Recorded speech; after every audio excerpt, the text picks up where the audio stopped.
Di video kali ini, kita akan membahas materi dan contoh-contoh soal medan magnet pada kawat penghantar solenoida. Tapi sebelum nonton, buat teman-teman yang belum subscribe, kalian bisa tekan dulu tombol subscribe-nya, supaya nggak ketinggalan update terbaru tentang konten fisika atau matematika lainnya dari saya. Oke, untuk itu langsung aja mari sama-sama kita simak pembahasan berikut ini. Pertama-tama kita akan bahas konsep dari kawat penghantar solenoida.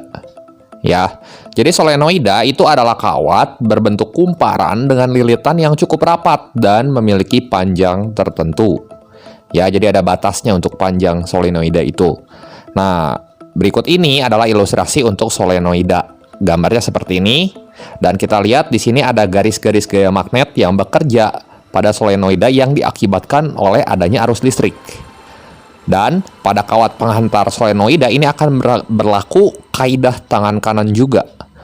Kalau digambarkan kaidah tangan kanan yang berlaku untuk solenoida itu seperti ini, ya. Jadi ibu jari itu akan menunjukkan arah medan magnet dan keempat jari yang melingkar seperti ini akan menunjukkan arah arus listrik. Nah, selanjutnya kita akan membahas juga medan magnet pada pusat dan ujung solenoida. Nah, bagaimana medan magnet yang terjadi di pusat sama ujung solenoida? Nah, besar medan magnet di pusat solenoida itu dirumuskan dengan persamaan B sama dengan μ0 IN per L. Sementara besar medan magnet di ujung solenoida itu dirumuskan dengan B sama dengan μ0 IN per 2L. Nah, artinya di sini kita bisa menyimpulkan bahwa besar medan magnet di pusat itu lebih besar dibanding besar medan magnet di ujung solenoida. Karena faktor pembagi atau penyebut di pusat ini lebih kecil dibanding di ujung, ya. Dimana B itu adalah induksi magnet, ya. Baik di pusat maupun di ujung, satuannya Weber per meter persegi atau Tesla. N itu adalah banyak lilitan. L itu adalah panjang solenoida, satuannya meter.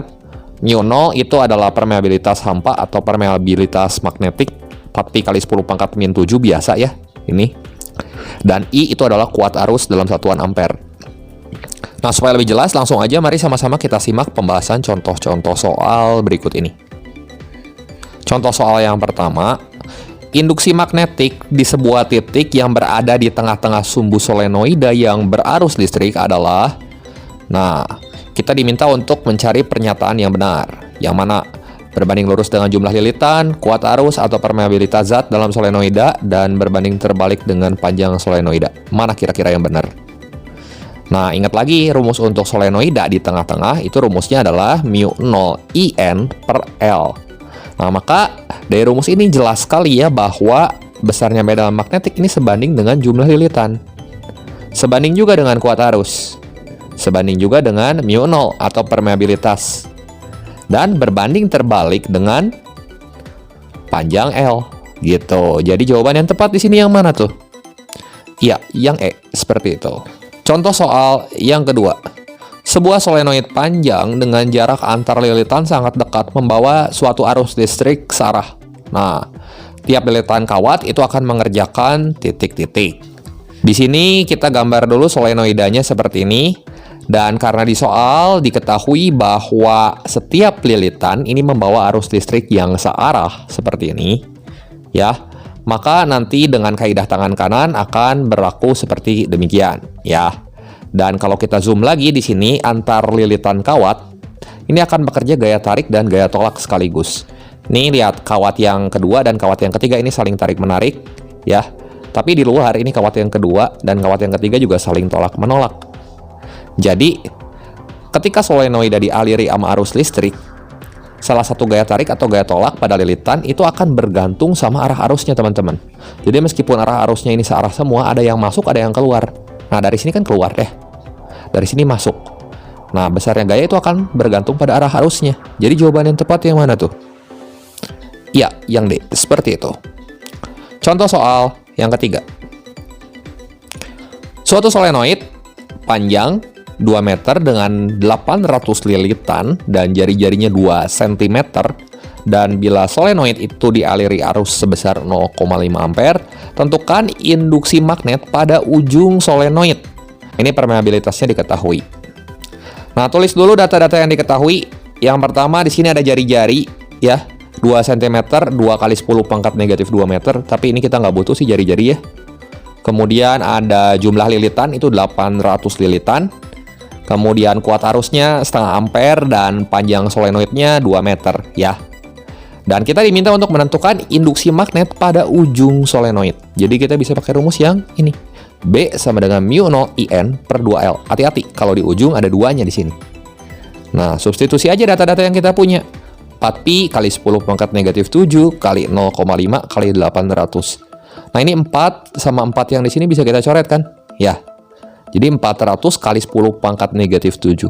4 kali 10 pangkat negatif 7 kali 10 pangkat 2. Berarti ya 4 kali 10 pangkat negatif 5 Weber per meter persegi. Jadi jawaban yang tepat di sini adalah yang A.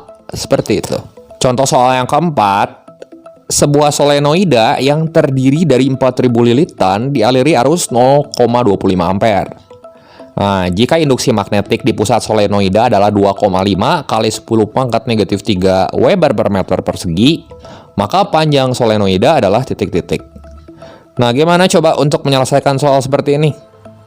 Tulis dulu data-data yang diketahui, ya. Ada medan magnet 2,5 kali 10 pangkat negatif 3 Tesla, ini di pusat, ya. Kemudian jumlah lilitannya 4000 lilitan, dan kuat arusnya 0,25 ampere. Oke, dari sini kita bisa pakai rumus ini. B sama dengan mu 0 IN per L. Kalau di pusat dia nggak ada faktor 2-nya di sini. Jadi L-nya di sini sama dengan mu 0 IN per B. Ya tinggal pindah ruas saja yang ini. Gitu. Jadi mu 0-nya itu kita ganti sama 4pi kali 10 pangkat negatif 7. I-nya kita ganti dengan 0,25. N-nya itu 4 kali 10 pangkat 3 dibagi 2,5 kali 10 pangkat negatif 3. Nah, kalau misalnya kita hitung, ini kita akan peroleh hasilnya 16pi kali 10 pangkat negatif 2 meter. Nah, sehingga jawaban yang tepat di sini adalah yang D. Seperti itu. Oke, demikian saja pembahasan singkat kali ini mengenai materi dan contoh-contoh soal medan magnet pada kawat pengantar solenoida fisika kelas 12 kali ini. Berikut ini ada 2 soal latihan yang bisa kalian screenshot untuk kalian coba kerjakan. Semoga video ini bermanfaat dan membantu teman-teman semua dalam belajar. Jangan lupa like, share, dan subscribe channel ini jika kalian suka videonya. Terima kasih untuk perhatiannya. Sampai jumpa di video saya yang berikutnya.